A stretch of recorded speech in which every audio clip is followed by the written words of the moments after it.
Here we have number 4. The absolute value of 3 minus 2x minus 9 is less than or equal to negative 2. So we have to first isolate the part of the equation or inequality that has the absolute value sign. So the first thing I'm going to do is I'm going to get rid of this minus 9. Before I can do anything with the absolute value signs, I have to make sure that they are isolated on one side of the problem.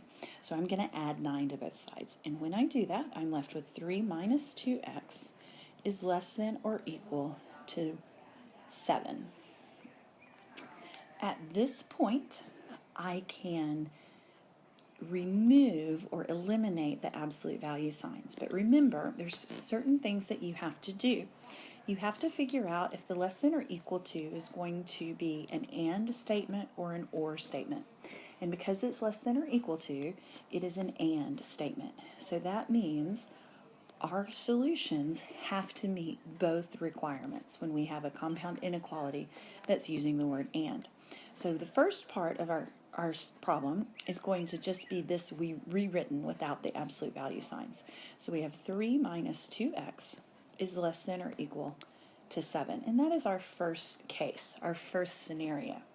Our second scenario is going to deal with the negative values that could be inside that absolute value sign.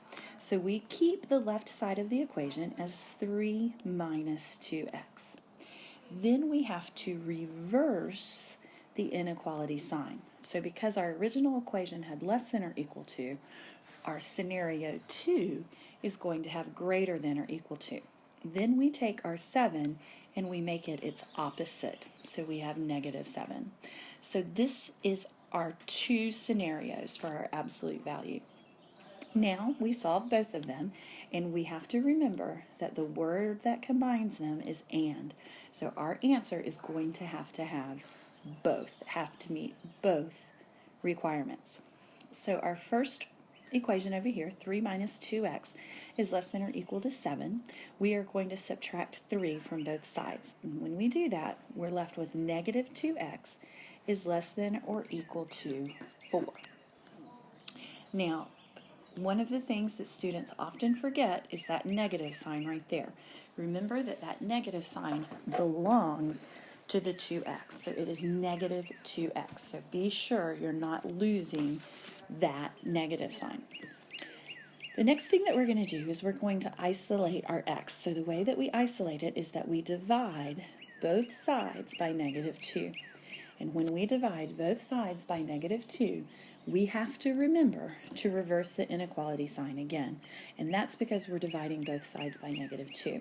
So here I have x is greater than or equal to negative 2. Okay, so that is half of my inequality that goes with this. And remember, our word that's combining these two is and. So now we're going to solve our second one.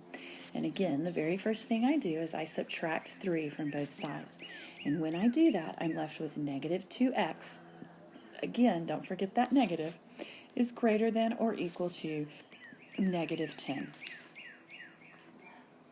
Okay, our next step is to divide both sides by negative 2.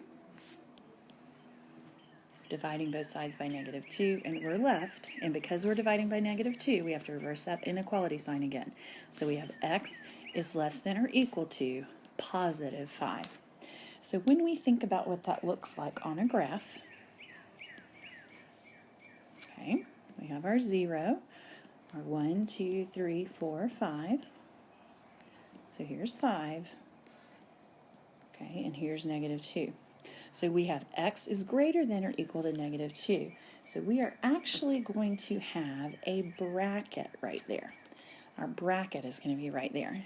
Then we have x is less than or equal to 5. And we're also going to have a bracket right there. And because it's and, it's going to be connecting or in between those. It has to be greater than or equal to negative 2 and less than or equal to 5. So that is what the graph looks like, but we also want to be sure we write it in interval notation. And the interval notation is bracket negative 2, positive 5, and then another bracket.